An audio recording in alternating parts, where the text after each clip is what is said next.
Ladies and gentlemen, this is Jeny, and Jeny is a classical musician. She has been a classical musician for 20 years.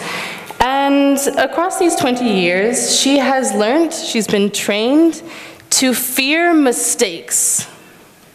This is Naomi. She's a psychologist, and she's been researching where this fear comes from and how to overcome it and how it develops. She's also very self-critical herself, I know her well, and she never wants to make mistakes when she's at her job. So this is us. I'm curious if this sounds familiar to you guys. So can you please raise your hand if you find sometimes that you are afraid of making mistakes or that you're avoiding making mistakes? Yes. Okay, so that's everyone. And this is what research shows as well, that most people indeed fear mistakes. And for most of us, this is because we interpret mistakes as an indication that we're not good enough.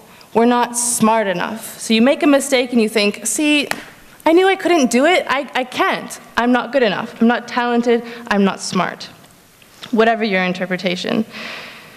But luckily, this is only one end of the spectrum, where we interpret mistakes as inability. On the other end of the spectrum are people that interpret mistakes not as an inability, but simply as an opportunity. So for this group of people, for most of us, our motivation will drop way down when we make a mistake because we think, why continue if I can't do it? But for this group of people, when you make a mistake, you stay motivated. So theoretically, you can stay motivated when you're doing well and when you're not doing well. Your motivation stays stable all the time. So actually, for this group of people, mistakes don't even exist, right? And even though Naomi and I are very perfectionists, we've been given a glimpse into this sort of mindset in which mistakes don't exist by doing something that is called improvisational theater, or improv. We both belong to a group that is called Strange Things Have Happened, where we've been doing improv for a while and where we've learned many of the things that we know now. And I'm going to tell you now what improv is. Maybe some of you have already seen it on TV, but I'm going to tell you. Improv is a theater genre in which everything is completely improvised on the spot. So we basically take a suggestion from the audience, we get a location, we get an object, and we get started. And we improvise the dialogue, we improvise the characters, and we make up also the reality. And we give propositions to one another, and we move the scene forward. So for those of you that have no idea what we're talking about, have never seen this before, we're going to give you a very small illustration of what an improv scene is. I'm going to put this away. So as Jeny said, we usually start with a suggestion from the audience. So from you guys, anybody, can you please yell out a location? Something like the top of the Eiffel Tower, or a toilet, or just yell it out. A sewage, I heard was the loudest one. Okay. A what? A sewage. Which underground, where all of the garbage is and the stuff from the toilet. Thank you for that.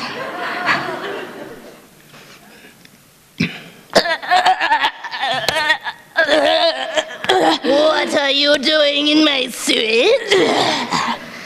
I didn't know there was someone else in this sewage. I'm the king of this sewage.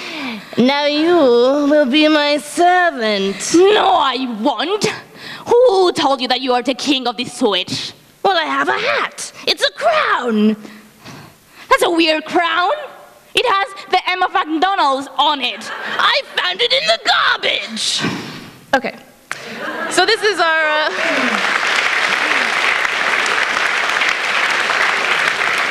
This was just our illustration of what improv is, to clarify.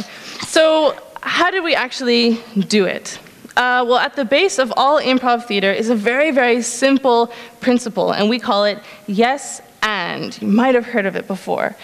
So what this means is, first, the yes part means that we accept everything that's happening on stage. Who we are, where we are, how we're feeling. We don't reject or criticize anything. We accept it as truth, as our reality in the scene. Then comes the second bit, the and bit, which means we have to build on that. We have to use it and let it inform what's going to happen in the next step in the scene. And this is how we move our scene forward. Now, during any improv scene, I don't know what I'm going to say next. Nope. I don't know what Jeny's going to say next, and vice versa. And because of this yes and principle, we're able to deal with all of this unexpected stuff that might feel like mistakes throughout the scene. So as you may have already imagined, for a classical musician, dealing with something that is unexpected was terrifying. So when I started doing improvisation in music, I was always very afraid of playing a wrong note or playing something that could sound as a mistake. What I want to do now is show you guys what happens when we take someone who was trained to fear mistakes for 20 years and let her continue playing music with this improv mindset. So Jenny's going to improvise a song on the piano, and when she makes mistakes, she has to yes and those mistakes. Now, because Jenny was trained to fear mistakes, she doesn't ever make mistakes. Never. So I'm going to make them for her to make sure they happen. And in a second, I'm going to ask anybody out here to help me as well to make sure that we can prove that I don't know what I'm doing. So yeah, I'm going to, and together with someone else, randomly press some keys on the piano while she's playing. Now, she's not allowed to ignore them. She's not allowed to just stop playing out of fear and anxiety. She has to accept them and use them to inform how she's going to play her song. Does anybody feel like messing up her song with me? I see a volunteer in the back with the plaid. We have very nice people here. Only a few of them wanted to. Right. And what is your name? Sergey. Sergey. Thank you very much. Okay, let's make mistakes. Yeah, okay. So we'll let Jenny start to get into a flow, and then you can just follow my lead, see what I do, and then make up your own mistakes. Okay.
Terrifying. Once again, we've been practicing this for a while, and every time we tried this, I had mini heart attacks every time that someone approached the keyboard. She's really not lying. Every rehearsal, she still got nervous. Yeah.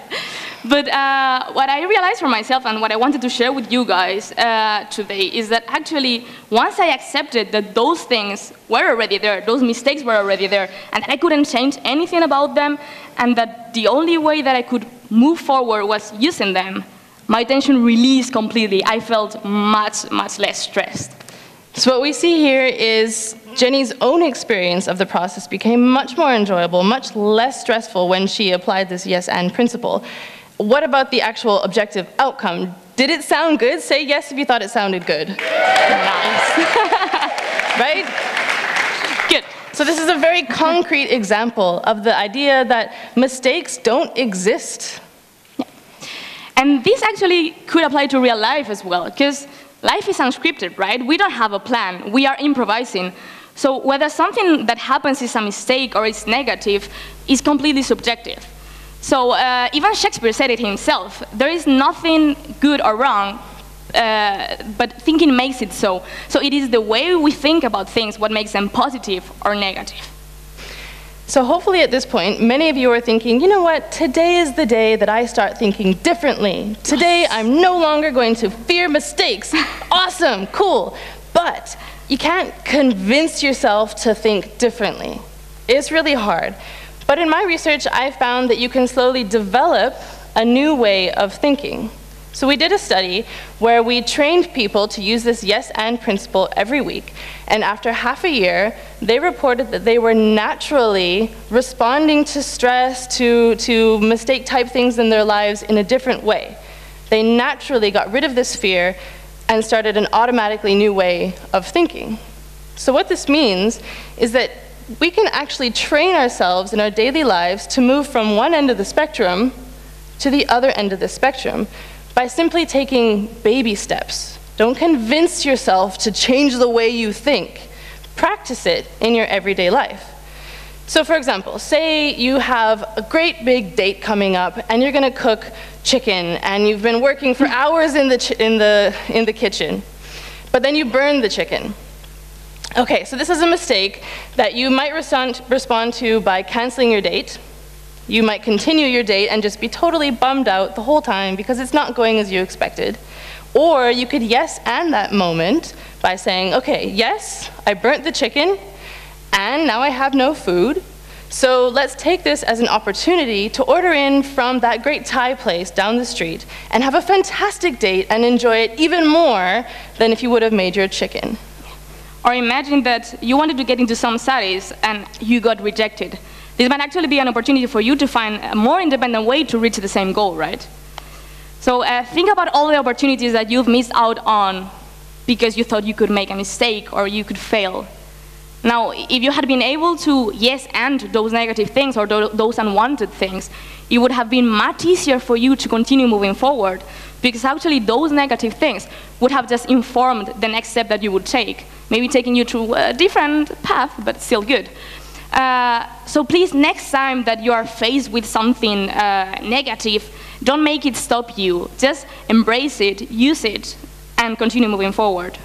Because mistakes don't actually exist as long as you use them. Thank you. Thank you.